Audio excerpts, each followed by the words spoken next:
اعوذ باللہ من الشیطان الرجیم بسم اللہ الرحمن الرحیم ان اللہ یرفع الذین آمنوا والذین اوتوا العلم درجات صدق اللہ العظیم وقال النبی صلی اللہ علیہ وسلم انما بعثت معلما او کما قال علیہ الصلاۃ والسلام۔ میرے پیارے ساتھیوں اور میرے دل کے قریب بھائیوں اور بہنوں، بہت عرصہ ہو گیا کہ یوٹیوب پر ویڈیو اپلوڈ نہیں ہوئی۔ کچھ مشکلات کی وجہ سے اور کچھ مصروفیت کی وجہ سے ٹائم نہیں نکال سکا۔ البتہ آج آپ کے سامنے استاد کے حوالے سے کچھ باتیں بتاؤں گا، کیونکہ یہ 5 اکتوبر جو کل آنے والا ہے، یہ ٹیچر ڈے کی مناسبت سے منعقد ہو جاتی ہے اور منائی جاتی ہے۔ استاذ کی اہمیت ہر کسی کو معلوم ہے اور اس بات سے باخبر ہے کہ استاذ کی مرتبہ و مقام کتنا ہے۔ استاد کے بارے میں ہم جتنی بھی باتیں کریں وہ کم ہے۔ ان کی جو مقام اور مرتبہ ہے وہ اللہ تعالیٰ نے بھی واضح کیا ہے۔ رسول اللہ صلی اللہ علیہ وسلم نے احادیث مبارکہ سے بھی ان کی وضاحت کی ہے، اور اس دور میں جو پچھلے علماء کرام گزری ہے انہوں نے بھی ان کی بہت سے صفات بیان کی ہیں۔ استاذ کو اللہ تعالیٰ نے یہ درجہ عطا کیا ہے کہ وہ اپنے شاگرد کی روحانی باپ ہے، اور باپ کی بات ماننا ہر کسی پر لازم ہے۔ جب وہ بات رسول اللہ صلی اللہ علیہ وسلم اور اللہ رب العالمین کے حکم کے مطابق کرتا ہوں تو اس کی بات ماننا ضروری ہے۔ اسی طرح استاذ بھی ہے کہ اگر استاذ آپ کو شریعت کے مطابق جو بھی باتیں کرے، آپ پر یہ لازم ہے کہ آپ اس کو اچھی طرح سمجھیں اور اس پر عمل کریں، کہ ان کے استاذ کسی بھی شاگرد کو غلط راستے پر نہیں چلنا دیں گے، اور نہ اس کو حکم دیتے ہیں کہ آپ اپنے راستے سے ہٹ کر کسی گمراہ اور ایسے راستے پر جائے کہ ان پہ آپ کے لیے ناکامی ہو۔ تو استاذ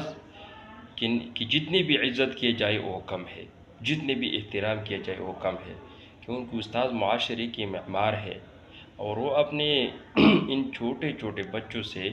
مستقبل کے معمار تیار کرتے ہیں۔ اس میں انجینئر بھی ہے، ڈاکٹر بھی ہے، پائلٹ بھی ہے، آفیسر بھی ہے، سیاستدان بھی ہے، اور سائنسدان بھی ہے، بیوروکریٹ بھی ہے۔ وہ اعلیٰ کے اعلیٰ قسم لوگ اس معاشرے سے، ان افراد سے جو آج ہمارے سامنے وہ KG اور فرسٹ اور سیکنڈ میں ہے، اور یہ دینی علوم حاصل کرتے ہیں، کل یہ بڑے ہو کر ایک بڑے مرتبہ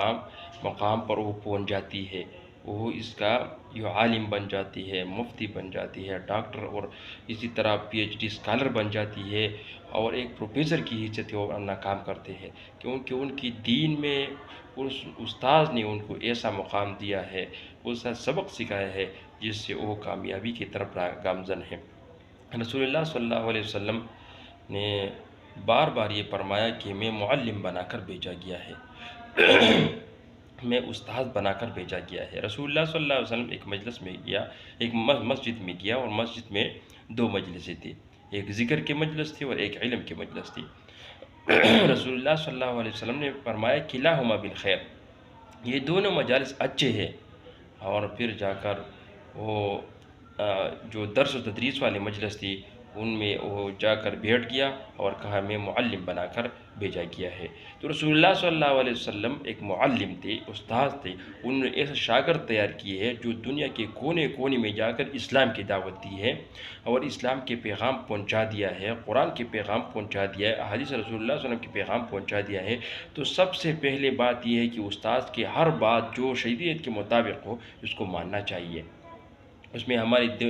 دینی فائدہ ہو، دنیاوی فائدہ ہو، اسی بات کو ماننا چاہیے۔ نمبر 2، استاذ کی عزت اور تکریم کرنا چاہیے۔ نمبر 3، اگر ہو سکے جو استاد کی خدمت کرنا چاہیے، وہ جائز طریقے سے اس کی خدمت ہو، اس کے لیے جو بھی کام ہو، ان کی گھر کا کام ہو جو بھی کام ہو، اگر وہ استاذ آپ کو نہ کہے بھی تو آپ اس کے لیے اس کا کام کریں، کیونکہ اس سے انسان کی عزت بڑھ جاتی ہے، استاذ کے دل سے دعا نکلتی ہے، اور جب استاذ کے دل سے جو دعا نکلی تو انسان اللہ تعالیٰ خود بخود وہ کامیاب کرتے ہیں اور ان کی کامیابی کے راستے پر گامزن ہو جاتی ہے۔ تو استاذ کی مرتبہ، استاذ کی مقام، استاذ کا ایسا ادب کرنا چاہیے کہ جس کی وجہ سے ہم اس جگہ پر پہنچی ہے استاذ کی وجہ سے۔ وہ یہ نہیں کہنا کہ وہ اس لیول کی استاذ ہے، انہوں نے ہمیں یہ سکھائی، آج ہم اس سے بڑے ہو کر اس کے عہدے سے میرا عہدہ بڑا ہے، اس کے بیٹھنے کی جگہ سے میرے بیٹھنے کی جگہ اچھا ہے، ہماری گھر اچھی ہے، اور یہ کہے اور وہ کہے، تو یہ کہنا مناسب نہیں۔ یہ کہنا چاہیے کہ استاذ ہوتا ہے، چاہے جو بھی ہو، جتنا بھی الفاظ آپ کو سناتے ہو، آپ کو انہوں نے سکھایا ہے، تو استاذ کے احترام کرنا چاہیے۔ یہ تو چھوٹی سی ویڈیو میں نے آپ کے سامنے شیئر کی، انشاءاللہ اگر موقع مل جائے مصروفیات سے پاغر ہو کر آئندہ بھی انشاءاللہ ویڈیو اپلوڈ کروں گا، تب تک اجازت، السلام علیکم۔